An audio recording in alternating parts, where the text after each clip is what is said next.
Fala galera, Léo Foltra do podcast O Corretor chegando na área para mais um episódio. Nosso episódio 54 aqui no YouTube, no podcast O Corretor. E às 9 horas também está ao vivo lá na TV Euronews, não vacila. Pessoal, hoje o assunto vai ser denso, Marlon. Graças a Deus. Vai ser complexo, a gente vai falar de empréstimo de dinheiro para as pessoas, né? Não, hoje não. Hoje não. Não, pessoal, brincadeira, a gente vai falar de seguro garantia. É diferente, tá? Mas estou recebendo dois parceiros nossos aqui, né, Marlos? Isso, tô Léo. Caras que entendem tudo do mercado, né? Exatamente. Aquilo que a gente sempre fala, né, Léo? O objetivo da Santa Rita com o podcast Corretor é fomentar informação para o mercado, para os corretores, para o consumidor, para conhecer oportunidades novas de seguros, né? E eu gosto de falar que, assim, para mim, o seguro garantia, mesmo com 13 anos de experiência, é um assunto novo. Que eu venho aprendendo e reconheci a importância até que recentemente. Porque a gente escuta falar, mas às vezes está distante.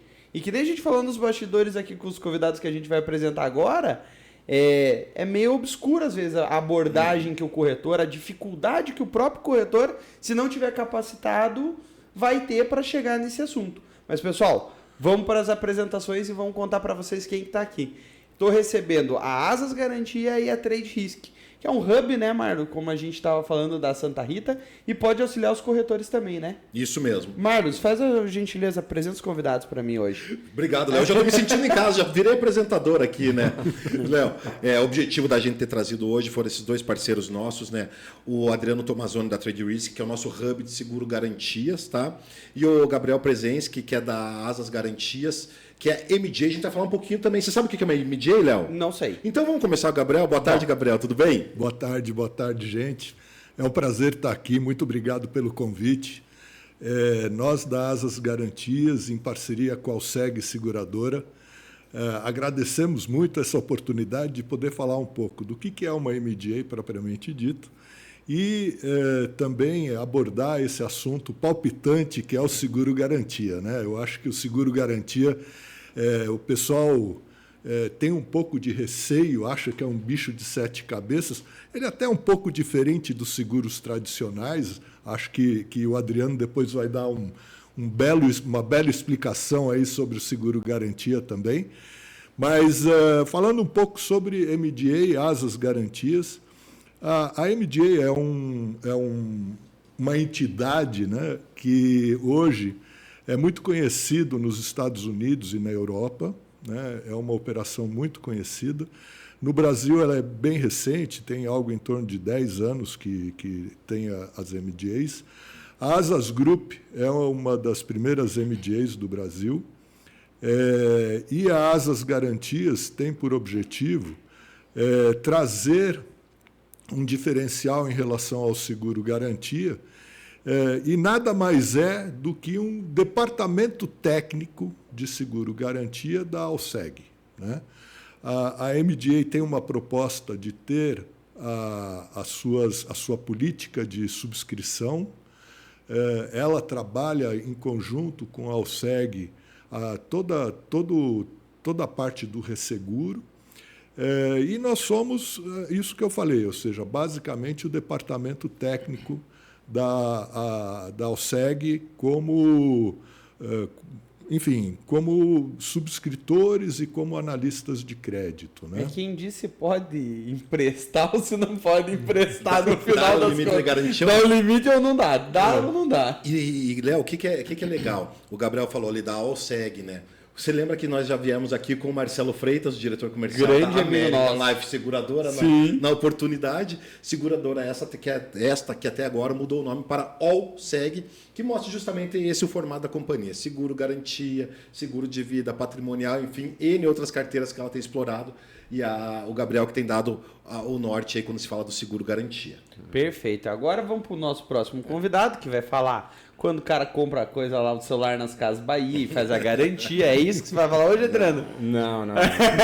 Conta pra gente. Não. Obrigado aí pelo convite aí, fico lisonjeado aí, vim de Blumenau para participar aqui do podcast. Existe bastante confusão, né, sobre seguro de garantia com garantia estendida, né? Aquela garantia que é contratada ali na boca do caixa das lojas, grandes lojas de departamento, é a garantia estendida, que é uma modalidade separada daquilo que a gente atua. É considerado um microseguro, né? Tem uma grande penetração aqui no país. E que eu acho que poderia ser assunto abordado. Porque eu também acho esse mercado também fantástico, mas ele fica ali limitado muito às operações praticamente sem corretor de seguro, né? Praticamente sem corretor de seguro, ou seja, o funcionário lá da loja que é praticamente um canal de distribuição diferente. Isso mesmo, né? O seguro de garantia, não. O seguro de garantia ele nasceu para garantir contratos, basicamente, né? Então, o início do seguro de garantia era basicamente você proteger relações contratuais, né? E dessa relação contratual, exceto relações que sejam de pagamento, né, propriamente dito, mas também existe modalidade também para garantir eventualmente pagamento, garantias financeiras puras, mas sempre tem que ter um objeto. Então, é um fornecimento, é uma prestação de serviço, é uma construção, enfim, tem uma retenção de pagamento, adiantamento de pagamento, enfim, tem que sempre ter um objeto muito claro. E depois, o seguro de garantia ele passou a ser adaptado para garantir também questões judiciais, ou seja, calções judiciais, substituir eventuais penhoras judiciais, calções judiciais por apólices de seguro de garantia, né? Então, hoje, para vocês terem uma ideia, 70% do mercado, 70% dos prêmios de seguro de garantia são garantias judiciais, ou seja, garantias para a esfera civil, fiscal e trabalhista, principalmente para trabalhista, que é o cotidiano do maior número de ações que estão no mercado. Logicamente, se a gente for falar de porte de garantias emitidas, provavelmente as garantias de execução fiscal elas têm um volume muito maior de prêmio. Mas o picadinho, todo dia que ocorre, são as garantias trabalhistas e depósito recursal. Ou seja, o judiciário está muito preparado, muito bem, vamos dizer assim, estruturado. A palavra não é certa, mas ele já está apto. Está com entendimento. Ele está com entendimento perfeito sobre como funciona o seguro de garantia. E lógico, né, o mercado teve que se adaptar também, né, porque você não pode somente emitir uma apólice como você emite para uma apólice de garantia do setor público e privado, né? Existem particularidades que o judiciário exigiu que as seguradoras se adaptassem e elas se adaptaram para isso, né? Vou citar um exemplo bem simples, né? As apólices de garantias judiciais, as seguradoras são obrigadas a renovarem as apólices. Por mais que daqui a 2, 3 anos, né, o tomador, esse é um ponto importante, depois a gente vai falar tomador segurado, né? O tomador não esteja com a sua saúde financeira perfeita, a seguradora ela é obrigada a fazer a renovação do seguro de garantia até o final de todo o processo. Isso foi uma exigência do judiciário. Para quê? Para que não ocorra a garantia somente no período em que a empresa está saudável. E depois, quando ela não está mais saudável, daí a seguradora pula fora. Não pode ser dessa forma. Até complementando isso um pouco, Adriano, que você falou, da aceitação, do entendimento do judiciário, uma parte disso, né, Gabriel, é o crescimento da carteira quando a gente fala seguro-garantia, né? Eu acho que isso daí é uma coisa importante, né? Só uma observação aí no caso, no seguro-garantia, o ano passado, conforme números da SUSEP, girou em volume de prêmio algo em torno de 4,5 bilhões. Ou seja, nós estamos falando de uma carteira que há 10 anos atrás praticamente ninguém falava sobre seguro-garantia, né? E hoje nós estamos vendo que é um mercado que vem crescendo muito. Desses 4,5 bilhões, algo em torno de 20% são de contratos privados e os outros 80% representam de órgãos públicos, sim, né? Ou seja, onde entra o judicial também. E onde entra o judicial, isso que o Adriano falou, de 70%, do segmento público, né, dos seguros públicos, 80% dos públicos representa o seguro judicial. Né? Então, é uma modalidade aí que cresceu muito, né? Ou seja, e você está falando de prêmios substanciais, né? Ou seja, você não está falando de prêmios pequenos. E é interessante, né, Gabriel? O seguro de garantia ele não é um seguro que você vende, é um seguro que você é comprado. Por quê? Muitas vezes, dentro dos contratos públicos, principalmente públicos, né? Lei de licitações, rege muito bem essa questão do seguro de garantia.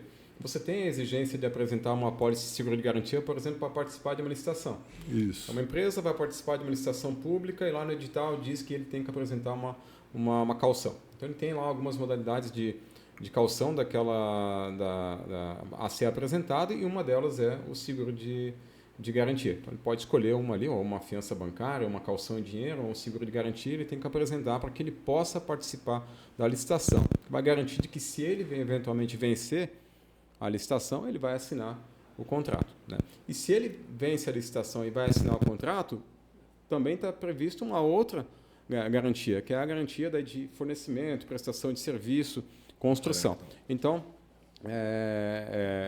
muitas vezes, num mesmo contrato, num mesmo edital, você tem ali a previsão de duas garantias. Fora os aditivos que vão ocorrendo normalmente dentro do contrato e que precisam ser endossados. Né? E deixa eu até tirar uma dúvida contigo, Adriano. Para um corretor atuar nessa área, ele precisa ter também alguma questão de licitação, ele tem que estar apto a atender órgãos públicos ou não? Ele pode atender. Quem tem que estar apto é a empresa que está concorrendo só. Isso mesmo. A empresa que tá concorrendo à licitação, ela precisa passar por um cadastro, né? Cada seguradora tem a sua forma de analisar os números de um determinado tomador e vai se estabelecer um limite de crédito, ou seja, são duas situações distintas, né? Existe a análise de crédito por parte da seguradora, e existe a análise da demanda, né? São situações separadas dentro do mercado segurador. E é por isso que muitos corretores têm dificuldade de atuar com seguro de garantia. Primeiro, tu já não está falando do segurado. Isso. Vamos entrar aí, pessoal. Vamos lá. Vamos explicar para vocês. Adriano, explica para a galera aí que diferente do que a gente fala de seguro de vida, de auto, que é segurado, proprietário e condutor, temos uma palavrinha diferente aqui que é tomador. Não, a gente tem várias palavras. Vamos para a primeira. Vamos falar para o básico, né? Então você já não lida com, entre aspas, segurado, você lida com tomador, né? Quem que é o tomador? O tomador é o contratado. Num contrato público, você tem a figura do contratante e o contratado. O contratante, que geralmente é o órgão público, geralmente não, num contrato público é o órgão público, e é por isso que o seguro de garantia é separado entre público e privado, porque quem rege essa situação é sempre o segurado, ou seja, se o segurado é público, o seguro é do setor público. Uma vara judicial, as judiciais são todas consideradas públicas, mesmo que o segurado seja uma pessoa física ou eventualmente a União Federal, enfim, é sempre público.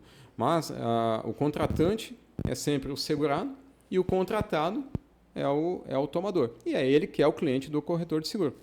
É ele que vai ser analisado. Ele, como tomador, é que vai receber o crédito da seguradora de que você tem limite para a gente apresentar para essa exigência do contrato. É ele que vai receber em caso tenha algum problema durante... Não, quem vai receber sempre o segurado. É sempre o segurado. Aí, ó, viu só? Então, olha só, o seguro de garantia ele é contratado pelo tomador, mas o gatilho de acionamento do sinistro ele é feito pelo segurado. Então você vê, né, na cabeça do corretor, né, o seu cliente é o tomador, mas quem avisa o sinistro e comunica o sinistro, às vezes, sem mesmo nem o corretor ficar sabendo disso, é o segurado. Porque o segurado tem em poder a apólice, e essa apólice tem lá o 0800 da seguradora, o e-mail, e eles fazem a comunicação a qualquer momento, se ele se sentir, esse contrato aqui de prestação de serviço lá era para ter 5 vigilantes e eles só estão me entregando 3 todo dia. Vou abrir um sinistro aqui. Eles vão lá e podem abrir um sinistro dizendo, está fora daquilo que foi acordado dentro do contrato. Posso tentar? Vou abusar aqui. Eu vou tentar deixar de uma forma mais simples, vocês me corrijam, por favor, se estiver falando besteira. O Marlos, CNPJ do Marlos, vai prestar um serviço para a Prefeitura de Curitiba de asfaltar a cidade. Isso. Pois bem, o Marlos é tomador da apólice, Léo. Tá. O segurado é a Prefeitura de Curitiba, porque a Prefeitura de Curitiba vai querer falar, não, Marlos, eu quero saber se você tem garantia, capacidade financeira para cumprir esse contrato. No meio do processo, o Marlos não terminou a obra ou executou com algum defeito. A prefeitura, que é segurada, que recebe. Perfeito, está aí? Pode me corrija, por favor. Por favor. Não, é mais ou menos isso. Ou seja, na realidade, a prefeitura ela vai acionar a seguradora dizendo, olha, o Marlos não executou o contrato, conforme está estabelecido no contrato, tá certo? Aí vem toda a parte de regulação do sinistro para verificar se não foi eventualmente a própria prefeitura, ou seja, que deu causa ao sinistro. Também. Sim. Então, por isso que eu falo que o seguro-garantia é um bicho um pouco diferente do tradicional, né? Primeiro porque o tomador é o cliente do corretor, tá certo? Segundo porque na hora do sinistro não é uma simples indenização. Não é simplesmente um regulador de sinistro que vai regular aquele sinistro. Não. É um escritório de advocacia que vai estar por trás, porque o escritório de advocacia tem que analisar aquele contrato e aí vai mandar um perito para avaliar se realmente executou, não executou, o quanto executou, qual foi a falha em si para acionar. E a outra coisa é assim, que a seguradora sempre tem a prerrogativa de não indenizar e sim concluir o contrato. Tá certo? Então, isso é uma prerrogativa da seguradora. Substituindo, inclusive, o tomador. Quem vai executar vai tirar o Marlos e vai chamar o Leonardo para concluir a obra e vai fazer. Isso é possível também dentro do seguro garantia. É por isso que eu sempre digo, né, que o seguro de garantia ele tem que ser mais utilizado no Brasil.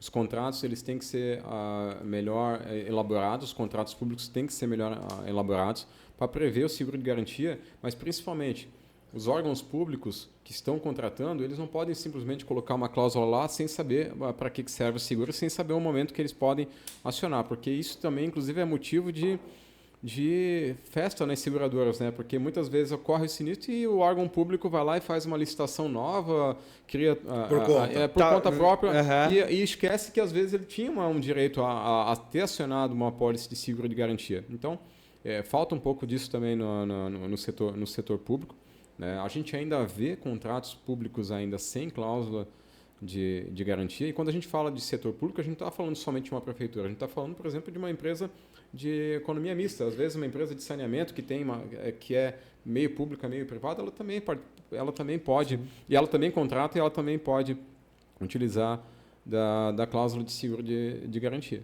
né? Então, essa questão do nome tomador e segurado, ela tem essa particularidade, e a gente tem ainda mais uma particularidade, né? Antes de eu chegar nessa outra particularidade, só falando também da questão da importância do seguro de garantia, como uma forma das entidades do setor público, uma forma do setor público não sair contratando qualquer tomador, qualquer empresa. Senão qualquer um vai lá e ganha uma licitação, bota o menor preço e acabou. E não tem mais e não se sabe se ela tem qualidade e compromisso e, principalmente, se ela tem lastro financeiro para terminar aquela obra. Senão fica na metade, é prejuízo para a sociedade. Toda a sociedade. Então, o seguro de garantia, quando bem avaliado, quando uma seguradora avalia e estabelece limite de crédito, ela está dizendo para o setor público o seguinte: estou validando os números desse tomador, e quando ela apresenta uma apólice e emite a apólice, ela está dizendo, no meu entendimento, esse tomador tem qualidade suficiente para terminar essa obra e não gerar nenhum prejuízo para o erário público. E agora eu vou só pedir um minutinho que nós temos que ir para o nosso intervalo. E antes de ir para o intervalo, pessoal, se liga só. Durante o nosso comercial, a gente vai ter uma publicação de uma nova parceria do podcast O Corretor. Então, se você é corretor de seguros e já pensou, já viajou, já foi para um Brasilsul, já foi para um Conec, tem uma oportunidade vindo aí em outubro e vocês vão conferir agora. Então ativa a legenda do teu YouTube para você conferir esse comercial especial que vai rodar agora.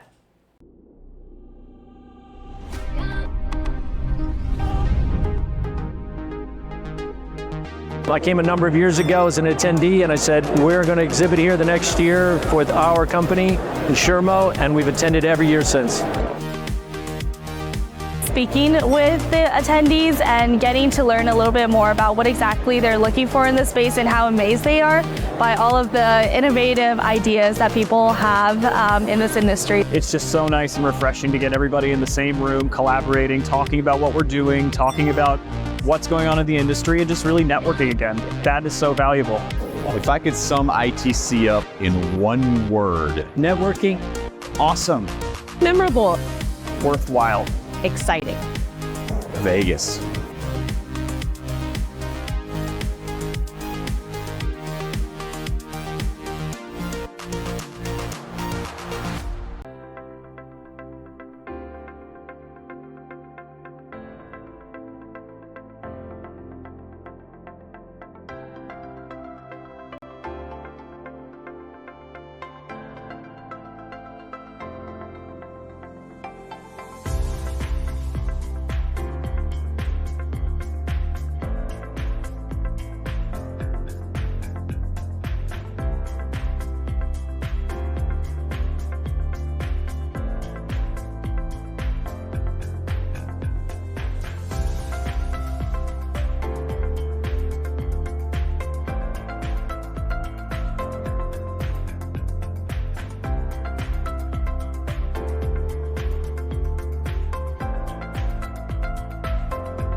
Voltamos para o segundo bloco do episódio do podcast O Corretor sobre Garantia.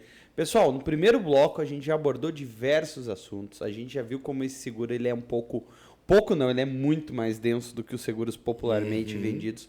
Mas eu, assim como corretor, e já tinha ouvido falar até no evento do Sindseg que estava presente, eu vejo cada vez mais a importância, e trazendo dois especialistas aqui para discutir com a gente sobre isso.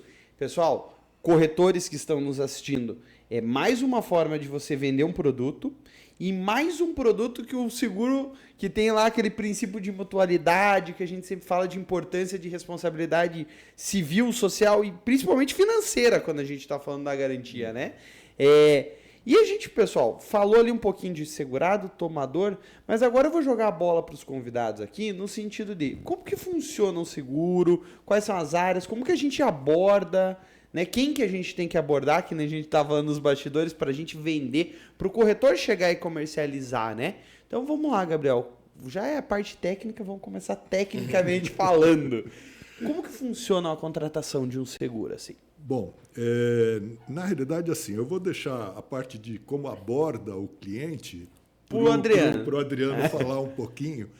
Eu vou falar mais tecnicamente o que a gente precisa para dar capacidade para um tomador, né? Ou seja, o que a seguradora nós analisamos para poder dar um limite de crédito para um tomador. Primeira coisa são documentos que a gente chama de kit banco, né? Uhum. Então, o corretor não precisa se preocupar em solicitar esses documentos para o seu cliente, porque ele não está fazendo nada diferente do que o banco normalmente solicita para a empresa, tá? Que são os 3 últimos balanços com o demonstrativo de resultado do exercício, o balancete atual, tá certo? E o contrato social ou estatuto social da empresa, né?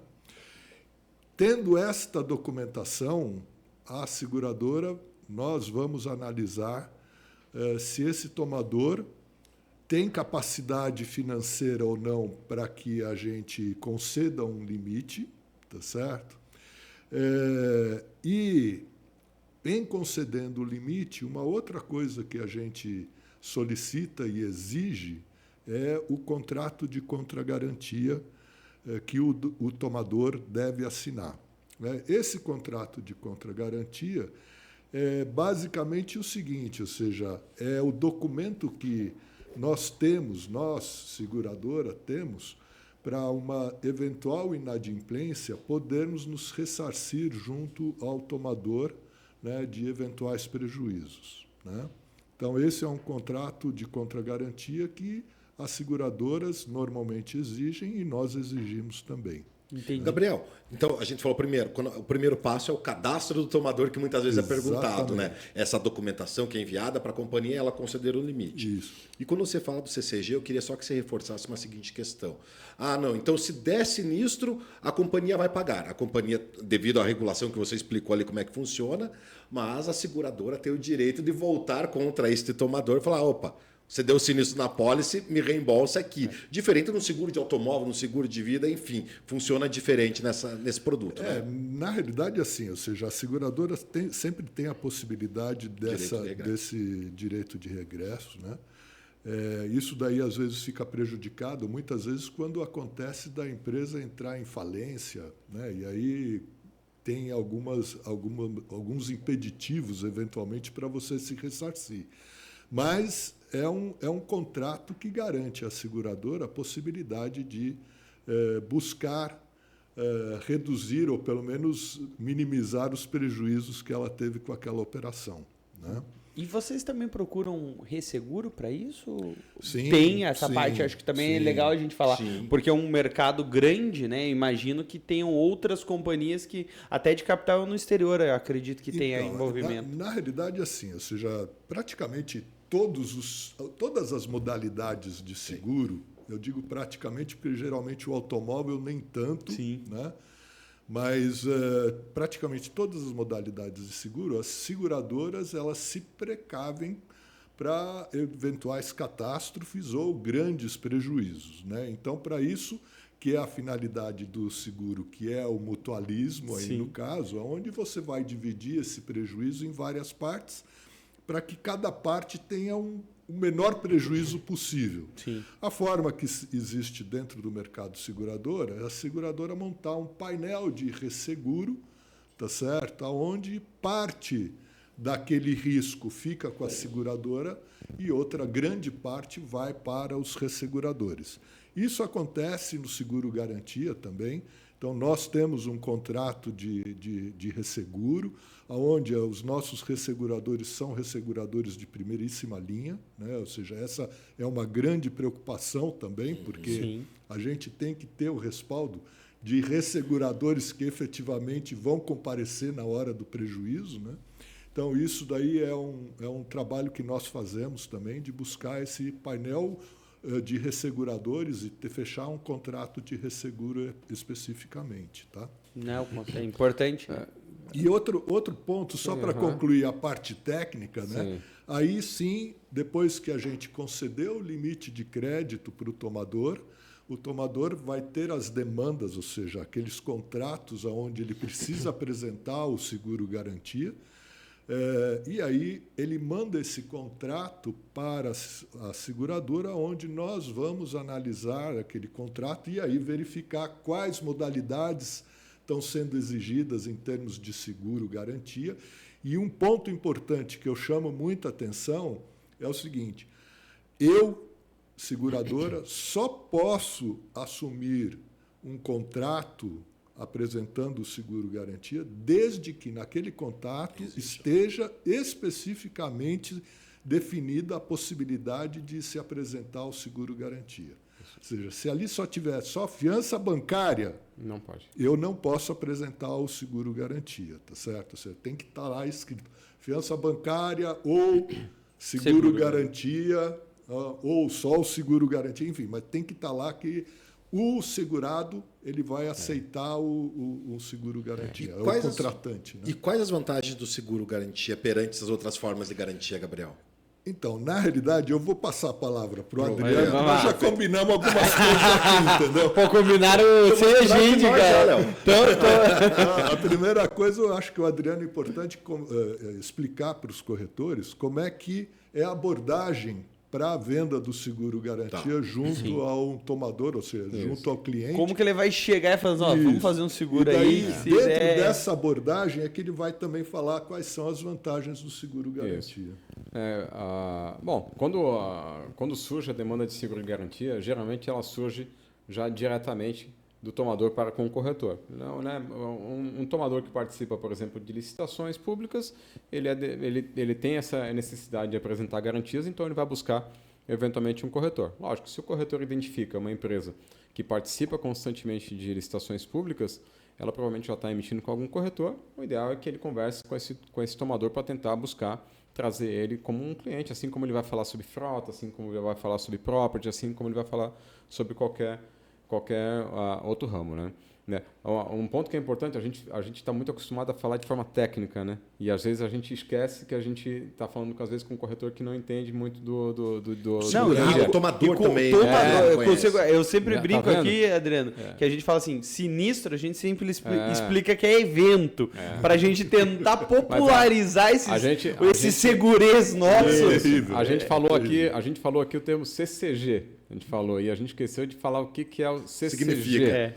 Contrato de contra-garantia. Né? Esse é realmente o instrumento que cria o elo entre o tomador e a seguradora. Ele é um documento que não vai para frente, não vai junto com a apólice, ele não vai ser apresentado para o segurado. Ele é um contratinho de gaveta entre a seguradora e o tomador, que em eventual sinistro em que a seguradora venha indenizar, ela vai utilizar esse documento para buscar regresso contra o tomador. Então, voltando à questão de abordagem, né? Quando o corretor vai falar com uma empresa, o importante, se ele vai falar de setor público e privado, de contratos públicos e privados, o ideal é que ele aborde justamente no sentido de que, se você participa de licitações, a gente tem seguradoras aqui por trás que podem te amparar com uma taxa competitiva, com uma agilidade, e o mercado de seguro de garantia ele exige rapidez. Ele exige resposta muito rápida. Ele é diferente de uma subscrição de um outro ramo de seguro que às vezes aguenta 7, 10 dias ali esperando uma resposta. No garantia, não. No garantia, assina um contrato, precisa apresentar em 10 dias a pólice, necessita uma agilidade muito maior por parte da seguradora. Quando não, o tomador esquece e manda no 10º dia que é o que a seguradora acontece. Dá para resolver no setor. Inclusive, tem casos que, para você assinar o contrato, você já tem que apresentar a pólice. Deixa eu te fazer até uma pergunta enquanto você está explicando. Um contrato de garantia ele tem que ser feito exatamente para aquela garantia? Ou o tomador pode contratar geral, digamos, para ter? Não pode. É uma garantia para cada contrato, uma garantia para cada processo judicial. Isso aí é inegociável. Isso. Inegociável, tá? E é importante a gente lembrar que a gente está falando muito do setor público, mas o setor privado também exige muita garantia, né? Principalmente garantias de fornecimento, garantias de adiantamento de pagamento. Ou seja, existe uma empresa que ela vai, por exemplo, comprar uma caldeira. Não posso citar nomes aqui, né? Mas vamos citar... se eles patrocinarem a gente, ou se patrocinarem, a gente cita nome, não tem problema. Vamos pensar numa Bunge, que é uma multinacional ali, comprando uma caldeira para uma planta nova, né? Ela vai comprar essa caldeira e a caldeira não está lá na prateleira, né? Tá aqui a caldeira, pega aqui a caldeira, leva lá e instala. Não, isso demanda muito tempo para a confecção, ele é um produto tailor-made, né? E são milhões, às vezes, de reais para se confeccionar aquela caldeira. E é muito comum que a empresa que vai criar aquela caldeira solicite um adiantamento de pagamento. Diga para a Bunge assim, Bunge, estou citando a Bunge, que desculpa se eu não podia citar, mas... cliente, contratante, por favor, me adiante aqui um valor, me adiante aqui uns 30% desse valor que tá acordado para eu poder comprar matéria-prima, para eu poder já iniciar os trabalhos, né, e eventualmente conseguir entregar a tempo para você. E aí o que acontece? Esse contratante ele vai dizer o seguinte, não, mas será que tu vai usar esse dinheiro para isso mesmo? Para fazer o meu produto? Né? Quem me garante? Você vai entregar ele. Não, pera aí, eu vou te dar aqui uma pólice de garantia de adiantamento de pagamento. Então é muito comum entre os contratos privados que isso ocorra. Estou te dando aqui uma garantia de que eu vou fornecer no prazo correto, nas especificações corretas, aquilo que você está contratando comigo, comprando de mim, o produto tailor-made que você está comprando de mim. E o adiantamento de pagamento que você está me dando, eu estou te apresentando também uma garantia. Também. Então é muito comum no setor privado. E lógico, compra de energia, né? As empresas que compram energia do Mercado Livre, as comercializadoras de energia exigem garantias, isso é uma garantia de cunho mais financeiro. Se a gente for falar assim de outras modalidades que agora estão muito em alta, descomissionamento de postos de petróleo, descomissionamento de barragens, garantias financeiras puras, garantias de contratos de financiamento junto ao FINEP.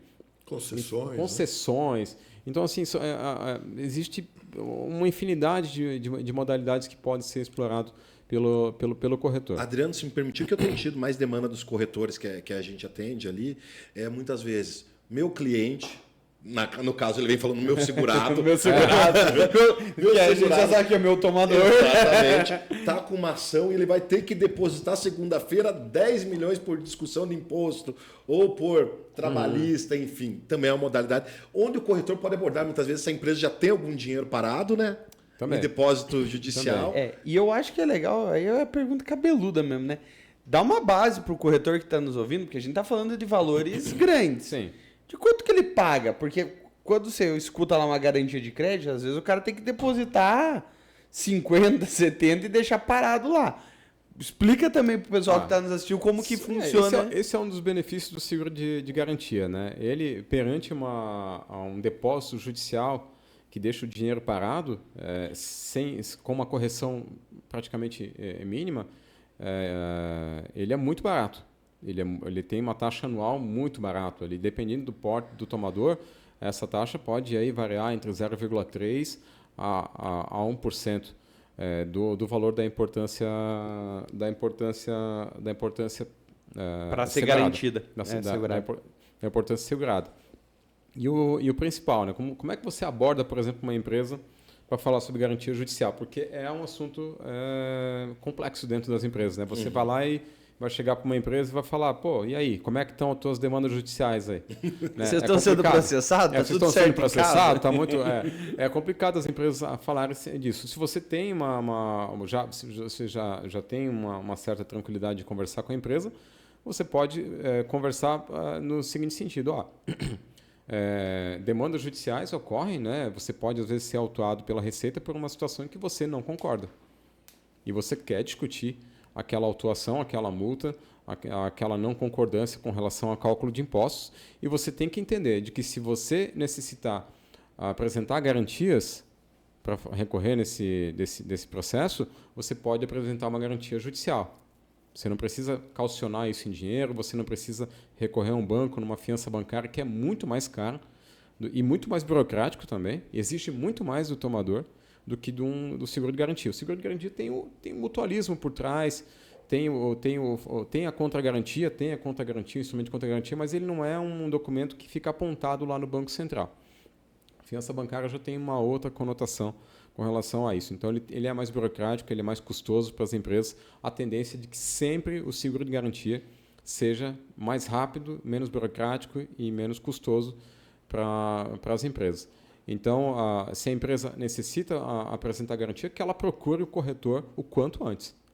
Recebeu uma atuação, ainda não está a ponto de ser feito um bloqueio de conta ou uma penhora, já procura o corretor para fazer um trabalho prévio. Esse trabalho prévio é importante. Às vezes a empresa acha que o seguro de garantia serve só para o momento de pânico, né? Não, eu tenho tomadores que atuam com a gente que deixam o cadastro pronto dentro da seguradora, esperando acontecer um momento aqui de uma ação civil, por exemplo, uma ação trabalhista de grande monta, ele já está preparadíssimo para apresentar uma apólice em juízo em poucas horas, inclusive, porque esse é o bom, né, Gabriel? Esse é o bom do seguro de garantia. Quando você já trabalhou previamente o cadastro junto ao mercado segurador, e a seguradora já aprovou o limite e você já tem uma contra-garantia assinada dentro da seguradora, nada impede da seguradora emitir uma garantia judicial em questão de horas. Sim. Em questão de horas, porque toda a burocracia exigida pela seguradora já foi sanada. E aí eu acho que você chegar pro teu financeiro de uma empresa desse pode falar, fica tranquilo que não vai bloquear a tua conta, não vai acontecer nada. Você é um ponto de venda de depender. Sabe, 5, 10, 15 milhões. Que é o que eu costumo falar. Fazendo um parênteses. A gente ainda tem esse problema no Brasil como pessoa física de falar de dinheiro. É feio falar que tô ganhando, que tô lucrando, ou que... tô fazendo um negócio aqui, pode estourar de um jeito que vá prejudicar a minha empresa e não quer dizer que eu estou mal, mas, como você falou, tem a situação de uma falência, de alguma coisa que pode acontecer, né? Eu vou falar de uma situação muito particular, né? Execuções fiscais e civil é mais complexo isso que eu vou falar agora. Mas na esfera trabalhista, os depósitos judiciais que são recorrentes, empresas de grande porte, até mesmo de médio porte, elas são demandadas judicialmente, elas recorrem judicialmente contra as ações dos seus ex-colaboradores e muitas vezes tem que depositar judicialmente para continuar recorrendo no processo. Então, muitas vezes as empresas têm lá parado $500 mil, $1 milhão, $1,5 milhão, $2 milhões. Eu já vi empresas com um volume significativo de depósitos judiciais trabalhistas, né? E na esfera trabalhista, isso já está pacificado dentro do judiciário, você consegue, em qualquer momento, substituir aquele dinheiro que está depositado em contas judiciais por apólice de seguro de garantia. Isso no civil e no fiscal é mais complexo, é mais difícil. Mas no trabalhista isso está totalmente pacificado. Então eu tenho uma empresa lá que eu descobri que tem 2 milhões em depósitos judiciais trabalhistas, você pode chegar para essa empresa e perguntar o seguinte: não vale a pena você botar esse dinheiro de volta no caixa da sua empresa e substituir todo esse dinheiro por apólice de seguro de garantia? Sempre vai ser um bom negócio. Quando ele vê o quanto que vai custar o seguro de garantia perante o valor que está lá parado, se ele deixar esse dinheiro ali que ele trouxe de volta para o caixa em qualquer aplicação, ele vai pagar isso em meses. Ele vai pagar. É só em juros que ele vai receber. Então, sempre é mais benéfico para a empresa que esse dinheiro venha para o caixa, fique numa aplicação e seja investido na operação dela. E que lá dentro do judiciário fique calcionado uma apólice de seguro de garantia. Lembrando, esse não é um seguro de perde e ganha. Pronto, coloquei a apólice de seguro de garantia, estou segurado, igual o Pica-Pau lá naquela... Igual aquele desenho do Pica-Pau lá que o cara cai do prédio lá com a apólice e diz, estou segurado, né? Não. A apólice, ela substitui a garantia. O fato de você ter que depositar judicialmente, ter que ofertar alguma garantia em juízo. Mas você não pode relaxar a defesa. Por quê? Porque se você perder a ação, você vai ter que indenizar. Você vai ter que indenizar o ex-colaborador, você vai ter que indenizar a União ou o Estado, se for uma garantia fiscal, você vai ter que indenizar. Onde que entra a seguradora? Se no momento do desfecho da ação, você não tiver dinheiro para fazer essa indenização, não haver mais recursos, né? Não haver mais para onde recorrer. E aí sim, aí o juiz vai dar um prazo para a seguradora fazer a indenização. E aí a seguradora vai ser executada, né? Vai ser chamada, convidada a fazer o famoso chamada lead para. E aí ela vai fazer essa indenização e ela vai utilizar daí do instrumento de contra-garantia para ressarcimento. Raramente chega a esse ponto, né, Gabriel? Não. Raramente as situações são sempre resolvidas de forma administrativa, de forma muito correta. Por quê? Porque as seguradoras elas também não vão dar garantias, principalmente judiciais, para qualquer empresa. Ela tem uma linha de corte, ela sabe as empresas que lá na frente vão eventualmente, se eventualmente perder, vão ter caixa para fazer a indenização e aquelas que não vão ter.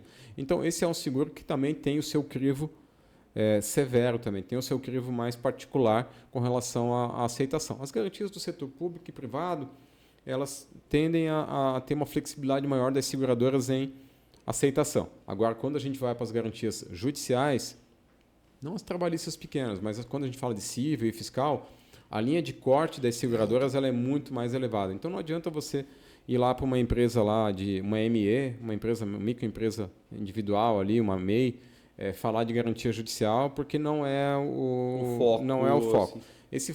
A empresas que a gente pode falar de seguro de garantia judicial são empresas que atuam no setor público, que atuam com licitações, obras, terraplanagem, enfim, isso demanda muito seguro de garantia, e empresas de médio e grande porte que eventualmente compram energia do Mercado Livre, precisam apresentar garantia, ou que eventualmente existam demandas judiciais aí a apresentar o seguro de garantia. E eu acho que é importante frisar, me corrijam se eu estiver errado, o cadastro do tomador tem que ser feito o quanto antes para a empresa ficar apta. Porque não adianta, acredito eu, que não adianta ela procurar depois que a bomba já começou a estourar, porque daí vai cair nesse... Acontece bastante, mas demora. Com certeza, mas é assim, aí o crivo que a seguradora vai olhar já vai ser diferente para ela, né? Também. E geralmente é o prazo para apresentar essa questão do tempo de apresentação da apólice. Por isso que os corretores... Dor de barriga é sempre...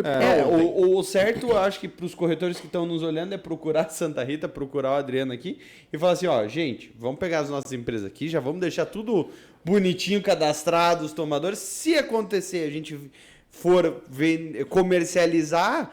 Vai conseguir ser feito isso e vai salvar a empresa. Porque é muito interessante isso que se diz. Às vezes uma empresa que passa por uma dificuldade financeira momentânea, não ter esse capital que estava travado lá é o que vai tirar ela desse momento e recolocar nos trilhos. Eu já vi empresas que utilizaram da substituição dos depósitos judiciais para pagar a folha de pagamento do 13º. Entendeu? Então, eu já tive... Salvou da falência a empresa. E os crivos das seguradoras para as garantias judiciais trabalhistas, né, Gabriel? Não sei como é que é na ASUS, mas na maior parte das seguradoras ele tem um crivo um pouquinho mais tranquilo. Porque são 18 mil, 17 mil, são 15 mil, 20 mil. São valores relativamente baixos. E, geralmente, ele termina com um acordo entre os funcionários e o antigo empregador. E ele vai até, Gabriel, provocando você um pouquinho nesse assunto, ele muda porque a gente tem a facilidade, a gente falou do CCG, manda balanço, tudo. Quando a gente vai para empresas menores, inclusive a ASAS junto com a Alseg tem um sistema onde você consegue consultar cadastro tomador tudo de uma forma online, né? Nós temos o SAG, que é o Sistema Automático de Garantia, onde nós desenvolvemos, a ASAS Garantias desenvolveu esse sistema especificamente para o corretor. Ele simplesmente acessa o sistema, coloca o CNPJ do tomador. Dentro do sistema, a gente trabalha isso já previamente junto com órgãos de consulta que a gente tem, de órgãos de consulta de crédito, onde a gente já imediatamente já solta limite de crédito e a taxa, com as modalidades que o corretor vai poder operar com aquele tomador, né? Então, geralmente... são as modalidades tradicionais, né, que a gente libera. E lá nesse sistema, o corretor também vai poder emitir já a pólice, né, até o limite que a gente estabelece com a expertise do corretor, né, sendo que, no nosso caso, até R$500 mil ele pode emitir sem o CCG, e depois dos R$500 mil, obrigatoriamente, ele tem que apresentar o CCG. Entendi. Né? Bem, pessoal, vamos caminhando para a parte final. Tem muito assunto. Tem. Eu acho que rende mais uns 3, 4 programas. A gente poderia ficar falando aqui, fazer um podcast, um episódio sem horário para terminar, porque é um assunto interessante. Mas eu acredito que através dessa quase 1 hora que a gente ficou aqui, a gente já conseguiu dar uma pincelada de leve no que é um seguro garantia. E aí até deixo na hora do encerramento ali para o Adriano trazer também para nós o quê? Qual que ele acha que é o ramo do seguro de garantia mais explorado no país até o momento e quem mais sabe oportunidades. Ou com mais oportunidades também. E já previamente agradeço a tua presença, agradeço a presença do Gabriel e do Adriano por terem participado desse episódio aqui do podcast O Corretor. E para aquele cidadão que deixou lá no comentário no YouTube que a gente tinha falado pouco de garantia, tem 1 hora, pelo menos, agora pode assistir inteiro. Gabriel, obrigado pela tua presença aqui. Léo, muito obrigado, agradeço ao Marlos, ao Adriano por essa oportunidade da Asas Garantias, juntamente com a Alseg Seguradora, está abordando esse assunto que para mim é palpitante, maravilhoso, eu adoro seguro garantia, é a minha vida. E agradecer a vocês essa oportunidade de estar falando aí com os corretores de seguro e com outras pessoas, inclusive, eventualmente, até com clientes, né? Com tomadores. Por que não, né? Porque isso faz parte da Fomenta vida deles. o mercado. Né? Então, muito obrigado por essa oportunidade e estou à disposição. Sempre que você puder me convidar, estou aqui presente. Será convidado, né, Marlos? Obrigado, Léo. Obrigado, Marlos. Obrigado, Gabriel. A Trade Risk está aí desde 2016. Nós só atuamos com seguro de garantia e seguro de crédito. Então, nós somos um hub. A gente tem 36 seguradoras no nosso leque, é 100% de todo o mercado.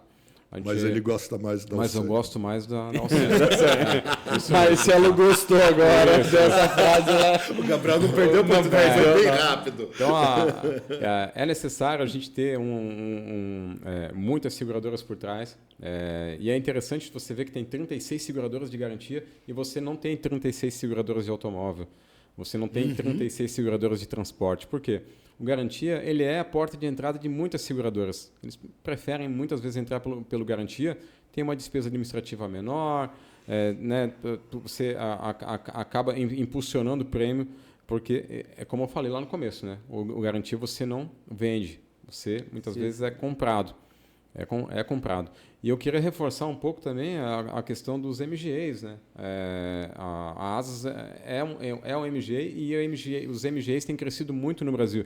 E é uma entidade que difunde muito bem a cultura do seguro de garantia. A gente tem vários MGAs no seguro de garantia aqui no Brasil e eles entram com experiência, com tecnologia. Então, é uma entidade do mercado de seguros que veio para ficar aqui no Brasil, com certeza. Nós não somos um MGA, nós somos uma corretora que atende corretores. Mais de 150 corretores já no Brasil, atende assessorias, né, exclusivamente nesses dois segmentos. A gente agradece bastante aí por poder compartilhar um pouquinho da nossa experiência aí com o mercado. Tá? Né, que isso, o prazer é meu. Marlos, obrigado pelo... mais qual episódio que é. Já foi muito, já. Eu vou começar a contar pela quantidade de canecas que tem em casa. A Santa Rita já tem uma padaria, agora vai ter uma canecaria. Léo, obrigado, mas é importante reforçar o objetivo e como posso dizer? O apetite, a vontade da Santa Rita de trazer novos ramos para você, corretor. Tá? Então, Adriano, obrigado, nosso hub, parceiro, a Trade Risk lá. Temos difundido o negócio. Corretor, já ligou o corretor, o Adriano nos ajudou até. O corretor ligou numa quinta-feira. Segurado, na segunda-feira ia ter que depositar 15 milhões em juízo. Fizemos a correria junto com o Adriano. O corretor tinha todo o relacionamento com o cliente, mas não tinha conhecimento do produto. Não, eu já estou pensando aqui, eu já vou terminar esse episódio e vou ter que trocar uma ideia com o Adriano aqui já. E o Adriano entrou com todo o conhecimento técnico, falou, tá aqui, pense o tomador feliz. Nossa. Não teve que pôr na segunda-feira 15 milhões de depositado disso, ficou no bolsinho dele e é uma pólice com um custinho bem menor. Então, corretores que tiverem interesse, a gente distribui eles no estado. O Gabriel já é pessoa muito conhecida nossa dentro da Santa Rita, por outras companhias também, e agora junto com a Asas e a Allseg, também com sistema próprio, o que vocês forem precisando, nos acionem. E, Léo, o que você for precisando da Santa Rita, você já é de casa. Já também estou de casa, já sei que eu vou procurar você para falar com o Adriano. Pessoal, muito obrigado, uma boa noite para todos, bom descanso, obrigado por terem ficado aí por essa 1 hora e viram a novidade que eu falei para vocês. É isso mesmo, o podcast O Corretor vai ser o primeiro podcast do Brasil presente no ITC Las Vegas, a maior feira do mundo a respeito de inovações tecnológicas para o nosso mercado. E o melhor de tudo, vocês vão me acompanhar lá em outubro em Las Vegas e também vão poder estar comigo lá se quiserem. Mas isso eu conto para vocês no próximo episódio. Ah, ainda não. Um abraço, pessoal. Boa noite.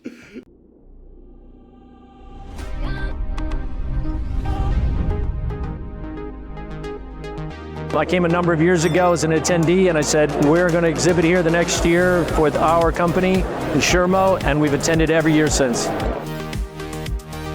Speaking with the attendees and getting to learn a little bit more about what exactly they're looking for in this space and how amazed they are by all of the innovative ideas that people have in this industry. It's just so nice and refreshing to get everybody in the same room, collaborating, talking about what we're doing, talking about what's going on in the industry, and just really networking again. That is so valuable.